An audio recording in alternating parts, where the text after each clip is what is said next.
has a great sense of humour and laughs at lots of jokes. But there's just some things that just get me, and I can't explain why they're funny. I wish I could. I wish I knew more about humour. But, and she doesn't think they're funny, and then there's some things she thinks are funny I don't think are funny. So yeah, look, it's a great, I love that movie. Makes me cry. Okay, shh. Extension lecture. Can I just recap the ground rules? The ground rules are, nothing we say now is examinable. Nothing we say now you need to know. No one's required to be here. We're just going to do some stuff. And it's some stuff that I think is interesting. Let me find, where's random? There we are. Some stuff that I think is interesting. All right, I wanted to do a mind-reading card trick to introduce this topic. I've got lots of mind-reading card tricks. I'm going to read the whole deck. I don't believe... where did I put my... All right. Let me think for the best way of doing this. What I'm going to do is I'm going to do a trick now where I want you to guess the colour of the card. Black. And depending on what you say, I'm going to put it in one pile or another pile. And you're going to have to watch my hands very closely to make sure that I do put it in the right pile. And at the end we'll reveal that you've actually correctly placed all the cards. Does that make sense? Wave your hands if you'd like to be a volunteer. I'm just hunting around to see who'd like to be a volunteer. Okay, all right. In fact, why don't I get everyone to be a volunteer? All right, so I'm going to look at the first card. Now, mind reading, before the mind reading trick I did, I read your minds, and that was extremely easy because I am a magician. In this trick, it's much harder because I want you to read my mind, and you've never done this before. So I'm just going to concentrate very hard on the colour of the card, and I'm concentrating. Okay, I want you to form an image and tell me what colour it is. Colour. Yes. Red. Oh, well done. That's awesome. But it was wrong. So I'm going to have to try that again. It was a black card, so it didn't work. Don't worry, we're okay. I'm going to pick a different card so you kind of... Okay. You were trying to read my mind. Can we have a look at the deck before we do this? No. Okay, try again. Black. Black, thank you. You got it right. A black one's gone this side. All right, so notice everyone, I put the card... I should pick the card up first, so I have no choice about which card I'm going to select. Okay, so I've got just one card here. Mind reader, tell me, where? Red, well done. That's excellent. I knew you guys, you're so good. All right, guy at the end. Red. Red, well done. Which is the red side? Because I have a bad memory. Thank you. Is that the black side or the red side? Thank you. You guys are going to have to police this trick. All right. What card? Red. No, the guy next to you. But you can say, oh, okay, I'll ask you next. And I think I know what you're going to say. Is this the black side? Notice I'm not doing anything funny.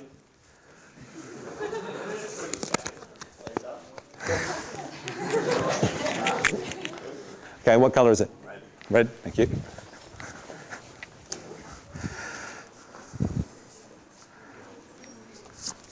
All right, you. Black, well done. Does that make sense? Is everyone getting the trick? Now, to make it pointlessly harder, I'm going to misspell. No, I'm going to change the colours. Previously, this pile was...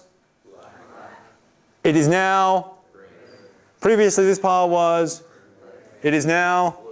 Okay, you're going to have to help me because I'm sure I'll get it wrong. Make sure I'm not pulling a fasty over you, just ignoring what you say and putting it where I want. Make sure I do put it in the right pile. The girl I didn't like, Shaun of the Dead. Red, okay. Well done. Which is red? This one here? Yes? Okay. Thank you. That was a good pick. All right, yes. What colour? Black. Aha, good. This is taking a long time, isn't it? I'm not going to do it. I'm going to get bored really soon. Yes? Black, well done. Few, thank you. Glad you're policing me. What do you reckon? Yep, you. Yep. Oh, the guy behind you? Yep, you can be red. Which is the red pile? This one? Put it on the top. Put them all on red, yeah? You can put them all on red. You can do whatever you want. The guy in front of you. Orange. Black. It's in the middle. Which is black? Oh, man. Is it enough? Have we done enough cards? Do one more. Oh, say. Black.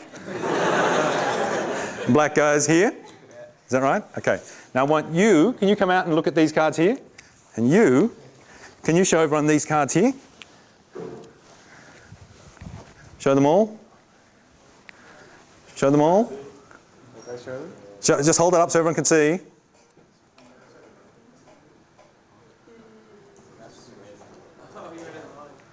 Yes, yes? And everyone can see those ones? Yes, you did the mind reading trick perfectly. Yes. Yes? Do you like that? Yes?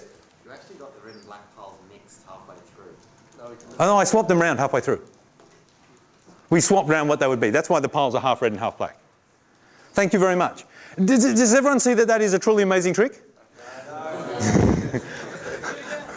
Do it again? Okay, I'm going to do it again. This time with just one volunteer from the audience. And I'm going to let you guys see what card he's picking. Okay? But he can't see it. One volunteer, wave your hand if you want to be a volunteer. What's your name? Jake. Jake, come down. All right, Jake, turn your back to everyone. Oh, yes, I need those cards back.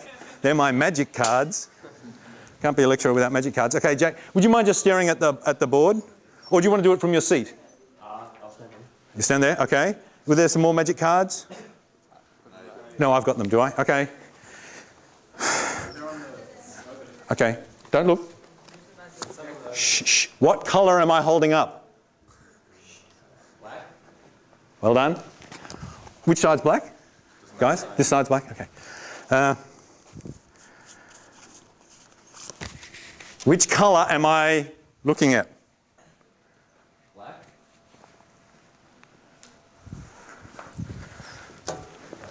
Yes, you got 2 out of 2, and I'm sweating. Okay. Yeah, which colour now?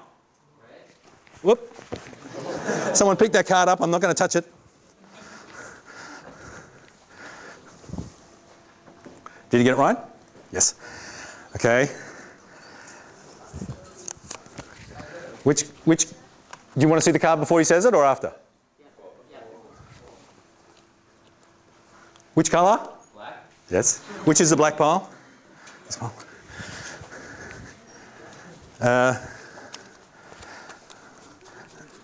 Okay.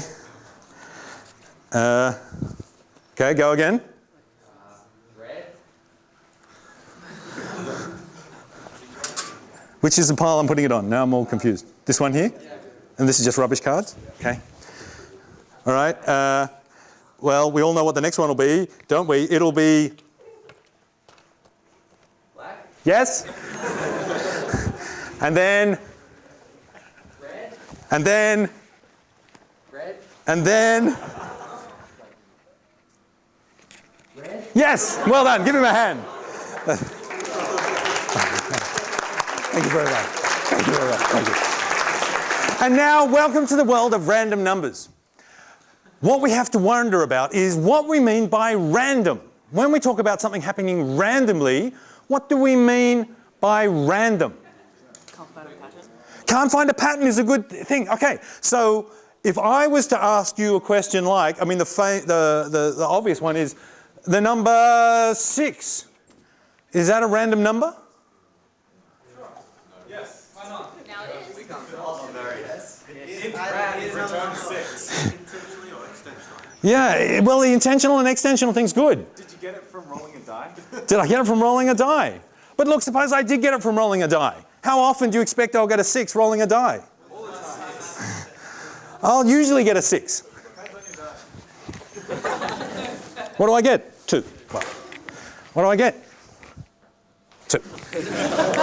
What do I get? 2. What's the chance of that happening? What do I get?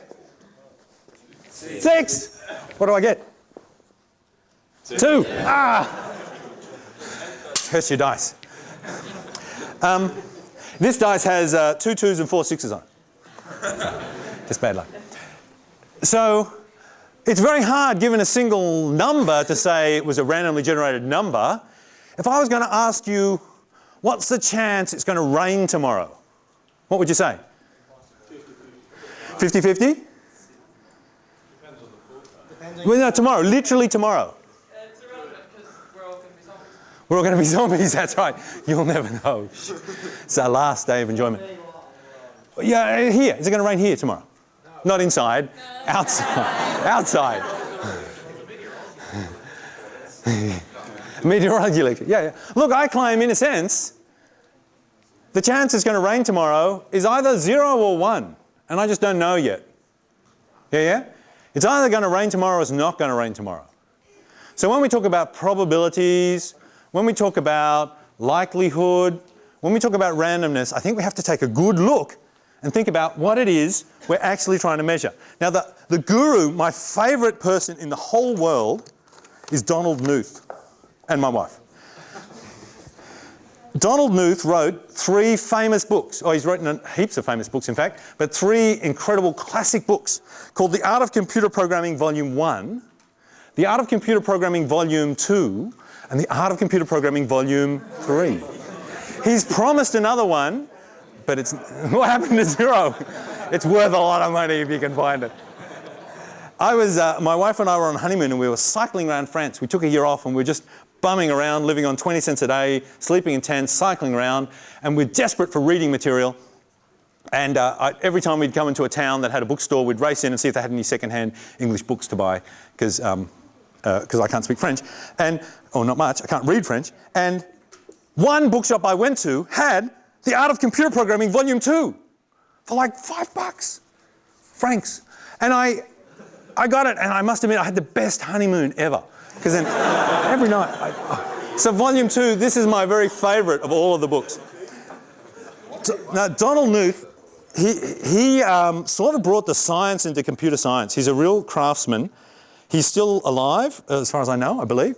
He's at Stanford University, and one of my ex-students, who we've talked about a bit on the forum, Andrew Adams, the smartest brain the size of a planet, is over at Stanford now doing his PhD, and he has the office above Don Knuth's office.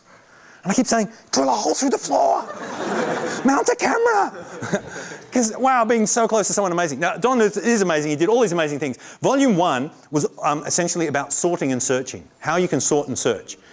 It turns out that you do sorting and searching a lot, and you would think, oh, I just need to know a little bit about sorting and searching, and I can do sorting and searching. He wrote a book this fat about sorting and searching, and it's just the tip of the iceberg. After reading that book, you realise you don't know anything about sorting and searching. But he gives you this framework, this intellectual framework and a mathematical framework for thinking about sorting and searching in such a way that you can't ever look at the world in the same way again. You're nodding, you've read the first book or seen the first book?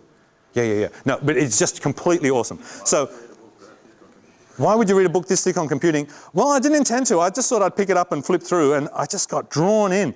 And it's just such an amazing book. Now, Volume 2 is about semi-numerical algorithms. That's this book. Volume 3 is about, oh, no, did I get it wrong? Volume 3 is sorting and searching, I think. Volume 1 is just, in general, how do we think about computer algorithms? Or I might have got them the wrong way around. In this book, Semi-Numerical Algorithms, he essentially only talks about 2 things. He talks about how to get computers to solve sort of mathematical type problems. And the first half of the book is entitled Random Numbers. The first whole half of the book is random numbers. Chapter 3, random numbers. Chapter 4, arithmetic. Answers to exercises. So this is all about, now, when this was published, this was the Bible of random numbers. A lot of work's been done since then, but this is like the starting place to learn about random numbers. It's a completely awesome book. Our library, I'm proud to say, has about 1 million copies of this book, because every time a new edition comes out, that's volume edition 4, we get a whole new set. And when edition 4 came out, I actually went up there and said, we need 5 of each of these. So we got like 50 million of them, and then don't throw the old ones out either. So there's just like a whole wall of Don Knuth books. So you can go and borrow them and read them. Now, so he said all sorts of really interesting stuff about randomness. And he sort of was the father of thinking about it in an analytical and sensible way. Now, he goes back and he starts the book by talking about von Neumann, who's the guy we've talked about before, the American computer scientist, the mathematician. And von Neumann really needed a program to generate random numbers. And he realised this is difficult, because if you think about it, computers are intrinsically deterministic. Yeah, everything, you know this with your programs. You tell them what to do, and they do exactly what you tell them. with a dice, what makes a dice good is it's beyond your control. You throw the dice, and the number you get, you have no control over. How could you write a program to generate random numbers in a deterministic fashion? In fact, you can't. You can't do it, yeah. Yes? Can you approximate it with a feedback system? The question was, can you approximate it with a feedback system? If we're just talking about the flow of control in a program, so if we're like in a digital environment, then we can never actually produce non-deterministic things from deterministic things. So if we can somehow link it to physical phenomena, if we gave the computer an arm and a dice and a camera, yeah, it could do it. Or some computer chips these days come with built-in, new Intel chips have built-in random number generators inside them that generate actual bits of real randomness based on probably something like the decay of, the noise you get in diodes when they're weakly biased in the reverse direction or something. It just generates random, thermodynamic noise. You can sample that and generate random zeros and ones. It's actually very, very hard to get true randomness. In fact, it's incredibly hard to get true randomness. And even getting a certain number of bits of randomness is considered to be really good. Some programs simulate it by getting you to wiggle a mouse or type things, and they time the keystrokes that you do to type it in, and then they round it down. They completely ignore. Suppose they can measure a keystroke within a billionth of a second, then they look at the very least significant digit. So you just type randomly, and if it took you 0.02146978 of a second to go from that letter to that letter, it generates the number 8. Does that make sense? So it should be something that's sort of hard to fake. So there's lots of ways of trying to generate randomness from external stuff. But suppose we forget all that. Suppose we just want to deterministically generate randomness. How can we do it? Well, von Neumann's first idea was this. He said, let's not get something that is random, because we obviously can't. In fact, he says something that Knuth quotes, something like, in fact, I had the book here. It says something like,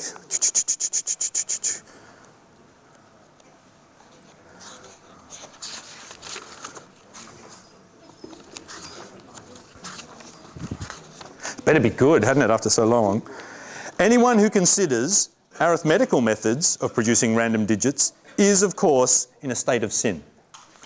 Because there's nothing random about arithmetic. And if you use arithmetical methods to get random numbers, well, arithmetic is beautiful and symmetrical and perfect and deterministic and controlled by God and it's lovely and so on, so on, so on, so on, so on, so on. Here's von Neumann's first method. He thought, let's come up with a 10-digit number. 1, 2, 7, 3, 8, 6, 4, 9, 3, 7, 1, 2, 3, 4, 5, 6, 7, 8, 9, 10. 10-digit number. Let's square that number to get a probably 20-digit number. If it's not 20 digits, pad it out with leading zeros to make it 20 digits. And then let's and suppose that generates the output. Take the middle 10 digits of that. And that's our next number. And then square that and get the middle 10 digits of that. And that's our next number. And keep repeating that. Now, can you see that's going to give you a sequence of 10-digit numbers? And they sort of look random. What do we mean by they sort of look random? Yeah, okay, thank you. So let's have a look at one definition of randomness is to do with predictability. If we can't predict what's coming next, that looks pretty good. That's got to be a good definition of randomness. So although it is really governed by the laws of maths and it's completely deterministic, if we ourselves from our point of view can't see the pattern, we can't see the order, then from our point of view it's completely random. Now Knuth actually does an analysis of this method, and he writes a computer program to generate these long sequences based on this. And he does a very simple analysis, and he finds that it sucks as a random number generator. How could you say that about a random number generator? What could be bad about it? What's that? If it's predictable. So he couldn't predict it. Someone said something? Yeah, you said? Well, no, I was saying things if it's showing patterns. If it's showing a pattern. Yeah. He found that they degenerate into really short cycles. So it doesn't matter which number you pick. After a few turns, you sort of get back to the same. And the length of the cycle isn't as long as you'd like it to be. How long would you like the cycle length to be? Can it be infinite? Think about it. It can't be infinite because if you've got two input values the same, then the output values are going to be the same. How many input values are there? 10 to the 10. So the maximum length you could have would be 10 to the 10. So if it was a good random number generator, this would go for 10 to the 10 before repeating. And these actually repeat much shorter than that. In fact, there's some pathological cases where they decay to 0 really quick. Yeah? It might not generate all the possible numbers within the scope. Yeah, that's right. And look, another way of saying that, he said it might not generate all the possible numbers in the scope. Can you see another way of saying that is that the cycle length is less than 10 to the 10? Because if it generates all the possible numbers in the scope, it has to have a cycle length of 10 to the 10. It has to go through them all. And if it's a shorter cycle, then obviously it's cycling over a shorter range. And worse still, what if the numbers it does generate have something in common? Like, what if it only generates even numbers? And what if I said, here's a 10-digit number, generate a random number between 0 and 1, you'd probably just mod it by 2. Yeah? But if you modded this by 2, and it turned out this method had a real bias towards even numbers, you'd get heaps more zeros than ones generated. So how terrible it would be if the sequence of numbers it generates have some sort of pattern, some sort of commonality in them that might be exploitable. Okay, so just racing on. The triangle revisited. Okay, we looked at the triangle thing. Did anyone solve that? Will it lead towards a dot in the center? No, every dot remains. Every dot remains. So what picture is it going to draw? Now, can I tell you, you might want to try it yourself. Maybe don't look it up, write a program for it. Next week, I'll try and set up something that shows you how to generate graphics programs. And maybe it can be a lab exercise or a bonus exercise to run this and generate an image of what it produces. Now, the interesting thing is, regardless of what sequence of numbers we generate from our three-sided dice, we always draw the same picture after like a million turns or something. It always generates the same picture. Why do we care about random numbers? What use are random numbers? Yeah, here's my list of just some that I just thought of then. They're useful in sorting. They're useful in generating, you could, for example, generate pi. If you didn't know what pi was, how could you generate pi using a random number generator? Suppose you don't know about series, Taylor series, or anything, or any fancy maths. You just know U9 maths, and you've got a random number generator. How can you generate pi? Just randomly generate a number. Yeah. Say it again. Like, you generate random numbers and if the dots in the circle. Yeah. Generate a pair of random numbers. So let's draw a 1 by 1 square. So it goes, coordinates are from 0, 0 to 0, 1 to 1, 1 to 1, 0. Let's draw a circle. What's the area of that circle? Pi r squared. What's pi r squared? What's r? R's a half. So that's pi on 4. Is that right? So the area of the circle is pi on 4. The area of the whole square is 1? Okay. Now what I want you to do is generate a pair of random numbers, each one in the range of 0 to 1. So like a random decimal. Once you generated that pair, consider them to be x, y values and draw a dot at that location. If the dot is inside the circle, which you can work out very quickly, can't you? You just calculate its distance from the center, which is, subtract the x from a half and square it, subtract the y from a half and square it. And that gives you the square of the distance. Yeah. So you can do that in a split second. Generate a dot and see if it's inside the circle. If it's inside the circle, tick over here. If it's outside the circle, tick over here. Run that 1,000,000 times. It's like a 3-line program. Run it 1,000,000 times. What proportion of the dots land inside? Whatever proportion of the dots you get landing inside, that's an approximation for pi on 4. So multiply that by 4 and you've got an approximation for pi. Really stupid, but works. Yes? Wouldn't it be better to do that with an even distribution? With an even distribution? Yeah, if you distribute dots evenly rather than randomly, you'll get a closer approximation. Oh yeah, use numerical methods. No, I just want to use it randomly. Yeah. That's just cause. I mean, you're thinking, no, an even distribution might not work because you've got all these inconsistencies around the boundaries and things. I don't know how the lattice points work around the boundaries and things. I mean, depending on your precision. Just increase the resolution. Yeah. I mean, there's lots of ways of calculating pi. Here's one that does it during random numbers. You could also do it by decomposing this into small squares, as you suggest, and summing all the small squares. But the neat thing is we can use randomness to do cool things. For example, sorting. There's a famous sorting algorithm called quicksort. Has anyone heard of quicksort? Quicksort's not like bubble sort. Yeah, it's the opposite of bubble sort. It's like, I feel about quicksort the same way I feel about Shaun of the Dead. Quicksort, by the way, was invented by, quicksort was invented by, I think it was invented by Hoare, actually, not by Knuth. Okay. Anyway, yeah, it was. Quicksort, it's a cool sorting method. It runs really fast. It runs fast in practice. It runs fast in theory. It doesn't use much memory. It's really reliable. It's much faster than bubble sort. It's just awesomely good. The only problem is sometimes it runs like a dog. And by runs like a dog, I mean runs like bubble sort. And that is, if you happen to give it numbers that are already sorted, amusingly, it takes an absurdly long time to work it out. And you're finding this sort of behaviour with your Sudoku problems, aren't you? Your Sudoku solvers. Some people have found that for certain inputs, the Sudoku solver runs really slow, and for other inputs, it runs really quick. For most inputs, it runs really quick, but for some inputs, it runs really slow. Well, quicksort's like that. For most of the time, it sorts the numbers lightning fast. But occasionally, if it gets a sorted input, it runs like a dog. Now, the problem is, of course, the adversary always arranges things so that, what? It'll get a sorted input. Yeah. The adversary's out to get you. So, for example, suppose you're running a directory, a file sorter for you're writing Windows Explorer, your file manager, and you click on a button at the top and it sorts all the directory entries, and it's going to sort them using quicksort. What you just know is what's going to happen is someone's going to click the button once to sort them in ascending order, and they're going to think, no, I want a descending order. So what are they going to do? They're going to click it again. And now you're presenting a perfectly sorted thing into a quicksort. It's going to run like a dog. It turns out in practice, because of the way we deal with entropy and order, that our programs tend to touch things and introduce order. And it's very hard to, and you might not see the order they're putting in, but they're slowly introducing order in things. And when the order goes into quicksort, it makes quicksort run badly. So people have thought of all sorts of elaborate ways to modify quicksort so it doesn't get this pathologically bad behaviour.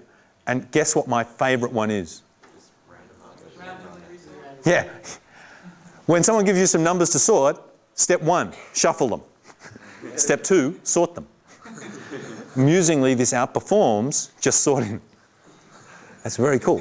So randomness is very cool. Voting in Roland. Look, my thesis student Roland's writing this fantastic voting software, a way of conducting elections online, on the internet, so that no one can be corrupted and no one can work out anything. So the government can't know how you voted, and the sorters can't know how you voted, and the mafia can't bribe you to vote a certain way. Yet at the end of the election, everyone can check that only legal people voted and all the votes were counted, but you can never work out how people voted, and you can be sure that no one eavesdropped or overheard. It's just completely amazing. And he's mucking around with preferential voting, and my one contribution to his work is he was grappling with this problem that you could extract a certain sort of information by looking at how the flow of preferences went. And I said, when you get a preference and discard it, in the old days you get your preference, and if that person's been voted for already, you know how preferential voting works? You like rank the people in order of, I'd like you the most, I'd like you next, I'd like you next, and I'd like you next. They're my 4 votes for the Prime Minister of Australia. But suppose you don't get in, then my vote goes to my next favourite, and then you don't get in, my vote. But suppose you get chucked out first. Then my vote counts for you, but then you get chucked out. My vote can't count for you anymore because you've already been chucked out, so it has to jump down to my third. Does that make sense? So the preferential system somehow has to have people being able to be chucked out and your vote being, okay. So instead of chucking the people out, anyway, I made this one suggestion to him, which is when you chuck people out, don't chuck them out always, just randomly reinsert them into a different spot in the sequence. Because they've already been eliminated, it won't affect the final vote, but it actually makes the analysis of the thing impossible now because you've introduced some noise. So introducing noise sometimes gives you desirable properties. This happens a lot in cryptography, which is what we say by crypto. How would we want random numbers in crypto? Why would random numbers be useful? What's that? Encryption seeds? Encryption seeds, yeah. Why would we want an encryption seed? So that your encryption is not consistent and it's not predictable. Yeah. You go and buy something. Have you ever bought anything on eBay or online at all? No. Good man. Well done. You can come to my security course. Has anyone ever foolishly ever typed their MasterCard number ever into a computer? Yeah, okay. So what were you doing? What's that? I can't remember. Buying clothes. Buying clothes on a website. Okay. So when you went to that website, a padlock might have appeared saying it's safe. Yeah. What that means is the data between your browser and their server is being encrypted using a protocol using SSL.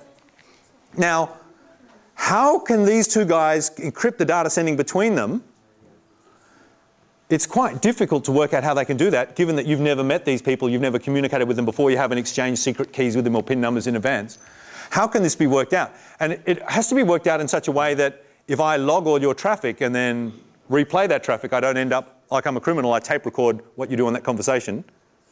I play it back and I get, you have to pay for another dress or something like that. You know, we don't want that. We want it to be different every time, and we also want it to be able to be set up so that even if people have never seen each other every time, they can still communicate. It turns out with randomness, we really want randomness to be able to do that. Essentially, a session key is set up. We set up a temporary encryption between you and the other person. Your computers negotiate a protocol between you. They negotiate keys between them. They randomly generate the key, and at the end of the session, they throw the keys away.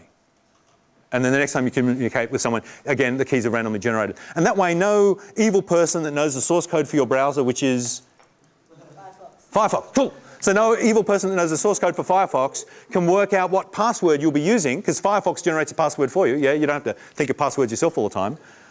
Firefox generates that password, but it generates it randomly. And knowing the source code for Firefox doesn't help you work it out. Even though you know every step Firefox is going to go through to generate that password, it still doesn't help you work it out because there's some randomness in there. Okay, so randomness is really important in crypto protocols. Yeah. Isn't there some sort of initialization in the handshaking process, though, which can be used in order to determine the keys for the encryption?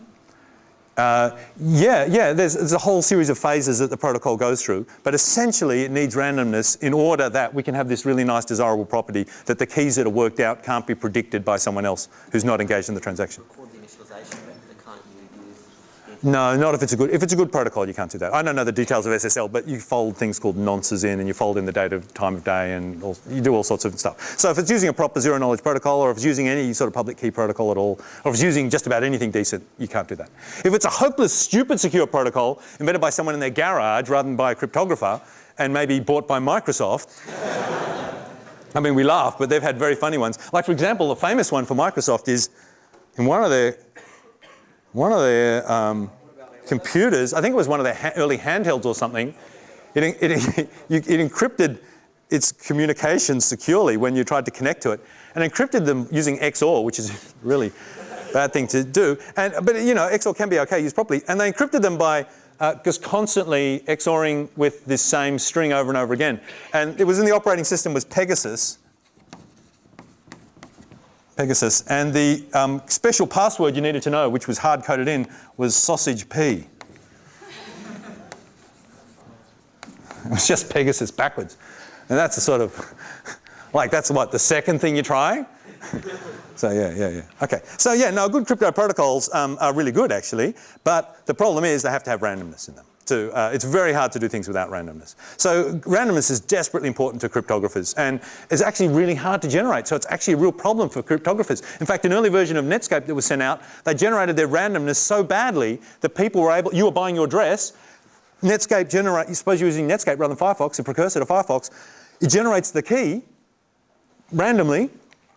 Well, actually, if you looked at the source code, you could see how it generated the key, and there wasn't as much randomness in it as they thought. And they used the time of day and a process ID and a and they're all parameters you could sort of predict. And it turns out there were like maybe only 1,000 possible random numbers they could generate. So you do a quick brute force attack of trying all 1,000 combinations, which computers can do in a split second, and crack it. So early versions of Netscape were just completely stuffed for, yeah. Windows still has the NSA's ecliptic curve. Yes, elliptic curve, yeah. Crypto system, which has Yes. a weak backdoor. Do we know it has a backdoor in it? They've proved that it does. So that they, you know, the NSA gives out a set of numbers. Oh, okay. I didn't know that. Could you send me a link about that? That's really interesting. Yeah, I'd really like to know more about that. Yeah, I mean, it certainly is rumoured that the governments require people to install backdoors to crypto protocols used. I mean, there are famous examples of that in mobile phone encryption. Okay, so games, of course, we want random numbers in games. When we're testing stuff, it's nice to generate random cases rather than just the cases we think of ourselves. When we run simulations, I remember the first time I heard the, how long we got? Not long. The first time I heard the puzzle,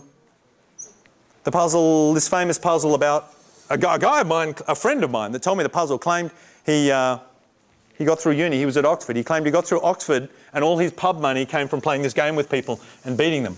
I don't know if it's true. But the game is this, you have 3 cards. One has a cross on one side and a cross on the other. This is my, I've unfolded the card so you can see both sides simultaneously. We imagine it was folded over. One card has a cross on one side and a 0 on the other. One card has a 0 on one side and a 0 on the other. And how the trick goes is, well, no, this is just a game. You grab the cards, shuffle them under the table, whack one down on the table, keep your hand on top of it and say, I'll give you a 50-50 bet that it's a cross on the top. And that seems like a fair bet. Seems like a 50-50 chance of the cross on top. You play that for a while, and the other person eventually becomes convinced that it's all random and everything's okay. And then you say, okay, let's do a variation on the game. You shuffle them up randomly, you plonk it down, you lift your hand off, revealing what's on the top. And you say, I'll bet on what's on the underside. And again, a naive person will assume that what's on the underside is a cross or a 0 with 50-50 probability. But there's a 2/3 chance that you can pick the right one if you know what's on top. Now, the argument for the 2/3 chance is very compelling if you hear it. And the argument for the 50-50 chance is very compelling if you hear it. And the 50-50 is wrong, but both arguments are really compelling. And I encountered this problem when I was a mere lad of before teenage years, and I didn't know Bayes' theorem or anything like that. And I'd read one argument and go, oh yeah, it is 2/3, cool. And then I'd think, oh, I'd look at the other argument, 50, oh, it is 50, oh, okay. Oh, no, it is 2/3. And every time I'd hear one argument, I was swayed by it. I was a very swayable guy. So eventually I thought, oh, I'm going to have to prove this one way or another because I need to know. And I don't have enough maths to actually work it out for myself. So how did I convince myself in about an hour? Googled it? There was no Google when I was a boy. There was no internet. We called the internet Australia Post. Still faster. Yeah, still faster. Could be. So how did you work it out? I told the computer to do it. I wrote a little program in BASIC on my 4K computer, and I said, here are 3 things, pick randomly between them. Follow the algorithm to work out what's on the bottom, count how many times you guessed correctly and how many times you guessed wrongly. Run. And then I went to sleep. And when I woke up in the morning, it had done like 100,000 simulations. It's very slow. And lo and behold, it was 2/3. So you can use simulation to solve problems that aren't... Now, that problem you can solve with simple maths. But a lot of problems are more sophisticated and can't be solved with simple maths, like pricing options. Well, pricing standard options now, we know enough maths to price them properly, but fancy financial options and derivatives, they're very hard to price. The maths involved in actually correctly pricing them is extremely difficult, but you can just simulate it 100 times. Say, let's just run this share price simulation for 100 days, you know, into the future and see how often the option does pay out and how much it pays out. And then you can come up with a simulation estimate of its value. And it's infinitely faster than actually trying to do all that horrendous maths that you could get wrong and never know. So simulation is a pretty neat way of solving problems when you've got no clue about how to solve them. Randomized algorithms, we don't have time to talk about all that sort of stuff. So how do random number generators work? I said you have to be in a state of sin to be able to do it. Well, the first sort that Knuth invented, I don't know if Knuth invented them, but the first, in fact, I'm pretty sure he probably didn't invent them, was he was thinking, let's find, maths is a very complicated thing. It's a very rich system. There are ways of doing things in maths where although there's a pattern underneath what's going on, we can't see what the pattern is. And one of those things is modular arithmetic. If you calculate some number, suppose I'm picking the number 27 and 128. Okay, you pick 2 numbers. 3 and 7. 3 plus 7 times 28 mod. Here are the operations. Do that one first, do that one second, do that one third. So calculate 3 times 27, 7 times 27. Mod, add 3 onto it, mod it by 128. You can work it out by doing it, but it's bloody hard to work it out any other way. And given appropriate values here and here, it's extremely hard to work out if the thing wraps, you know, this is going to wrap around just once or twice over 128. But if this is like some enormous number here, this is like a 100-digit long, oh, well, a 20-digit long prime number, and this is a 20-digit long prime number, and this is like whatever you want. This is an extremely hard thing to predict what the output will be without actually calculating it. So the idea is you get one number. Suppose your number is 7. Suppose this is our input number. Has anyone got a calculator and can work it out? What is 7 times 27 plus 3 mod 128? Just make it up if you don't. 140 plus 49. 42. Thank you very much. So the answer to this is 42. So our first number in our sequence is 7. The second number in our sequence is 42. Now we sub 42 back in here. That gives us a third number in our sequence. If all goes well, we get a sequence that's 128 long. Obviously, this is an absurdly short sequence for a random number generator. So my puzzles for you are, but with appropriately chosen values, really big numbers here and here, you can generate apparently random sequences this way. It's 64. Oh, that's what I meant. Did I write 42? This is in base something else. Okay. Yeah, 13.5. Yeah. Okay, so my challenges for you are this. One, I told you about von Neumann's pick the middle 10 digits and square it technique. Try it out yourself and see if you can work out why it's a bad random number generator. Puzzle number 2. Pick some values of this and see which ones generate sequences that look pretty random and which ones generate sequences that look predictable. You'll, by using this technique, be able to generate your own random numbers. So if you wanted to do some testing of assignment 2 using a random number generator, you could do it this way, using only stuff that we've learnt in the course. Puzzle number 3 is, and I'm going to try and work out how to set this as a bonus, a brownie question. Try and fill this in and see what shape you can get, or see if you can work it out mathematically or analytically or any way you want, what shape you get. It's really cool, but don't Google it. And when you find it, for heaven's sake, don't draw a picture of it and show everyone else, because that would be bad. And puzzle number 3, well, how do we do the card trick? The problem with a sequence of random numbers is unless you know how they're generated, it's not the numbers themselves that's important, it's how they're generated. There's no such thing as a random set of numbers, there's just a random way of generating sets of numbers, yeah? So when you see a car with number plate AE4297, do you say, oh my God, AE4297? There's only 1 in a billion chance I'd have ever seen that number plate. Today's my lucky day. Okay, the numbers themselves aren't important, it's how they're generated. So, I won't tell you how I did that the first time, but Jake, how did I do it the second time? You gave me a piece of paper. I gave you a piece of paper saying, with the cards I wanted you to call out, yeah. He wasn't generating them randomly. Now, there's no way, given a sequence of numbers, you can know if it was generated randomly or not. This is the difficulty we've got with random numbers. We can only detect if we can spot patterns in it. All right, are there any questions? Full round with randomness, and next week we'll do something else in the extension lecture. Okay, go, go, go. Have lots of fun.